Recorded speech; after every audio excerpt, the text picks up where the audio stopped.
सुमित अपनी छोटी बहन सुनिधि को लेने स्टेशन गया और उसके जाते ही नेहा का बड़बड़ाना शुरू हो गया। एक तो वैसे ही अभी नैना और नमन के स्कूल का नया सेशन शुरू हुआ है। उनकी किताबों का, यूनिफॉर्म का, स्कूल की फीस का, ऊपर से माँ बापू की दवाइयाँ। समझ में नहीं आता इस समय सुनिधि को आने की क्या ज़रूरत है। कहती है भाई माँ बापू से मिलने का मन कर रहा है। अरे आज तक कुछ किया भी है कभी माँ बापू के लिए? सारी जिम्मेदारी उठाने का क्या हमारा ही फर्ज है?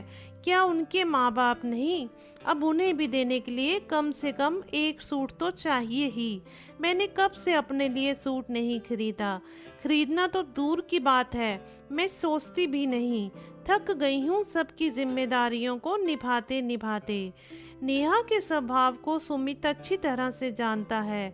वह यह भी जानता है कि उसके किसी भी रिश्तेदार के आने का सुनते ही नेहा के माथे में बल पड़ जाते हैं।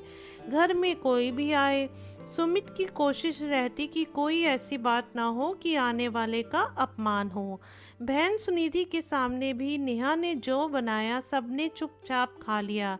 हालांकि माँ का मन था कि पूरे साल बाद बेटी आई है, कुछ स्पेशल बनता, मगर नेहा ने पहले ही इतना बवाल मचा दिया था कि वह कुछ नहीं बोली। सुनिधि एक रात रुकी और सुबह जाने के लिए तैयार हो गई। चलते समय उसने इतना ही कहा कि अपना और भाभी का भी ध्यान रखा करें। सुनिधि आई और चली गई।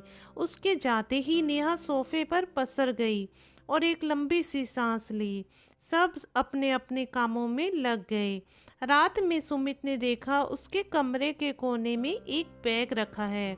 उसने तुरंत नेहा से कहा, शायद जल्दी में सुनिधि अपना बैग यहीं पर भूल गई है, और बैग उठाने को कहा।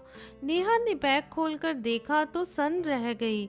उसमें कुछ कपड़े, खिलौने और एक सफ़ेद रंग का लिफाफा था जिसमें कुछ 500 के तथा दो नोट 2000 के थे। एक छोटा सा कागज जिस पर लिखा था, भाई कुछ कपड़े वह खिलौने भाभी और बच्चों के लिए उपहार स्वरूप हैं।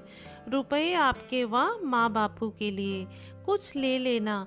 अगर मैं कुछ लाती तो आप स्वीकार नहीं करते, अपने हाथ से तुम्हें देती तो लेते नहीं, इसलिए मैं रख कर जा रही हूँ। तुम मुझसे बड़े हो, सदा तुमसे मैं लेती ही रही हूँ। पहली बार मैंने कुछ दिया है, इनकार मत करना। तुम्हारी बहन। सुमिति की आंखों में नमी सी छा गई। वह मन ही मन फुसफुसाया, मेरी छोटी बहन कितनी बड़ी हो गई। सुमित नेहा को देख रहा था और नेहा चाहकर भी आंखें नहीं मिला पा रही थी। सुमित मन ही मन सोच रहा था कि एक रात के लिए मायके में आकर बेटियां क्या ले जाती हैं। अपने घर में सब कुछ होने पर भी मायके में आने के लिए बंद पिंजरे के पंछी की तरह फड़फड़ाती हैं। सुमित चुपचाप छत को ताकते हुए बहुत ज़्यादा भावुक हो गया था। अगर आपको हमारी ये कहानी अच्छी लगी हो तो कहानी को लाइक कर दीजिएगा, शेयर कीजिएगा और चैनल को सब्सक्राइब कीजिएगा। धन्यवाद।